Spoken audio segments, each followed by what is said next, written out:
Hi, I'm Kathy Kiely, President of the Ad Club, and welcome back to the Big Orange Couch. Today we're with Adam Grossman, Senior Vice President of Marketing with the Red Sox.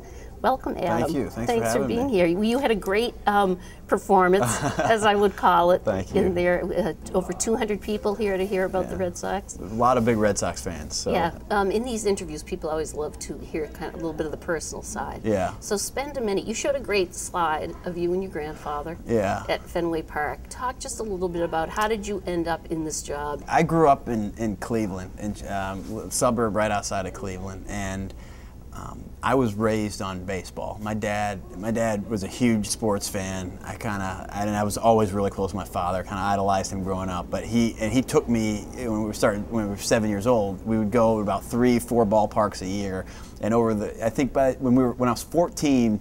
We hit them all, and then they started building new ones. So we're a little bit behind. Yeah, we're a little bit behind, but I grew up on sports, and I actually, growing up, had a huge passion for Duke, and because I loved Duke basketball, realized I probably wasn't going to play at anytime soon, but I did want to go and watch basketball. So I was fortunate enough to get in, and that was another, talk about sort of an iconic, sports team.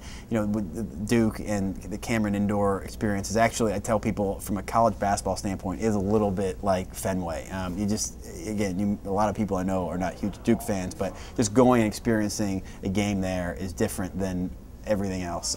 So I got to Duke, and when I was a sophomore, I started working on a project with an inner city baseball team that was connected with the Durham Bulls, and it got me thinking. It said, you know what? I've always loved baseball. Why can't I work in baseball? And through a lot of different networking and connections, whatever, I landed a internship in 2002 when the organization was in huge transition. So I started out in baseball ops, and Theo Epstein and Ben Sherrington were my first bosses. So I kind of lucked into that, and I learned so much in those first couple months. And then I was able to work for L'Aquino starting in September of 02. And he's been an incredible mentor to me and a real influence in my life, and he's so good. I mean, you talk about, we're always appreciative of Red Sox fans, but I got to tell you that he knows what he's doing.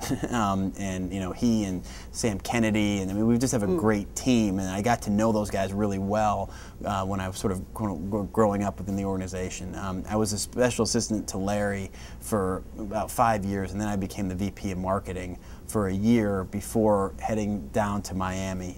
Mike D, the former chief operating officer of the Red Sox, went down to become the CEO of the Dolphins.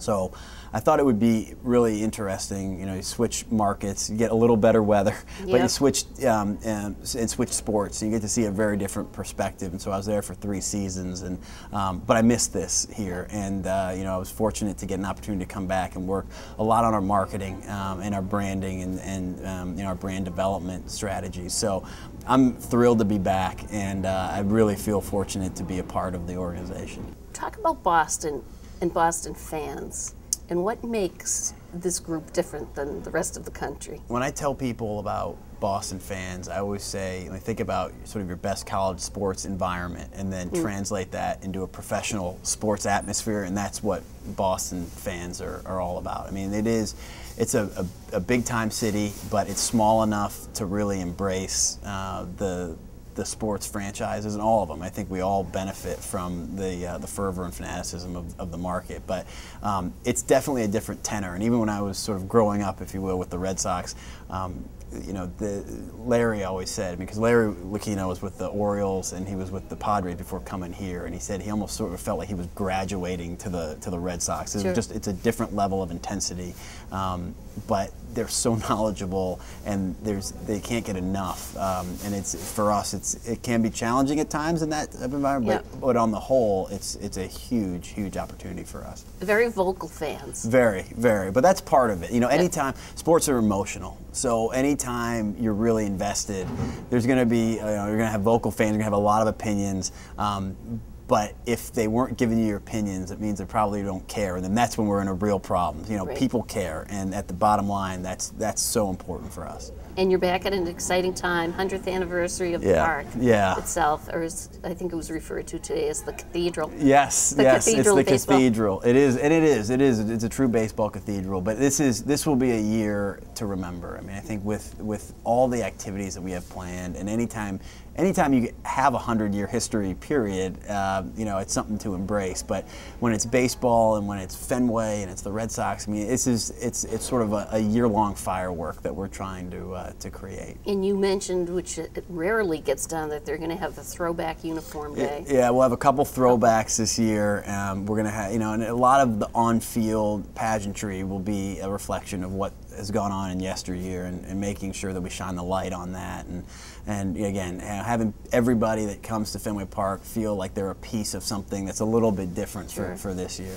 And you look at this celebration, and then you think that there was talk not long ago of tearing the park down. With not only the investment, I mean, the capital investment that John Henry and Tom Werner and Larry Lucchino have put in, and the partnership have been extraordinary. But it's not just money, you also have to do it right. And, you know, people like Jonathan Galula and Janet Marie Smith, I mean, they're pros and the vision that they had for developing in an incremental way the ballpark. And I mean, in 10 years from what it was, and it was always, the base was beautiful, but it needed a lot of work. And from where it was in '02 to where it is now, you know, it's a for lack of a better term, I mean, it's a true diamond, and it's a jewel for Boston and throughout the sports world.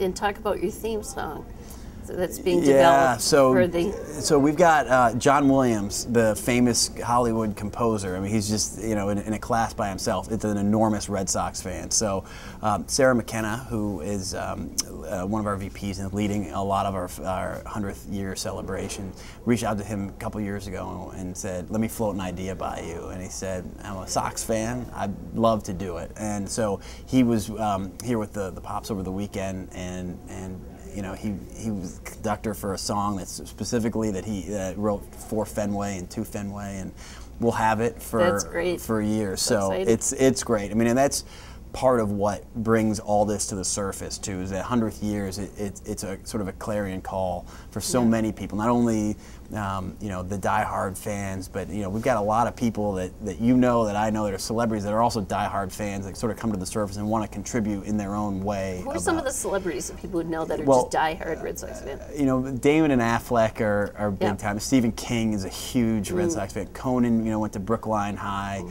So I mean, it's just you know, John Fox on CNN.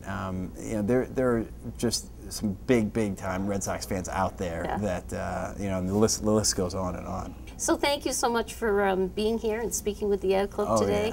And we look forward to a wonderful season. And the Ad Club will be there at opening day with 200 of our closest friends. Well, we look forward to welcome you with open arms and start the season right with the Ad Club. Thank you. I appreciate it. Great. And thank you again for joining us on the Big Orange Couch.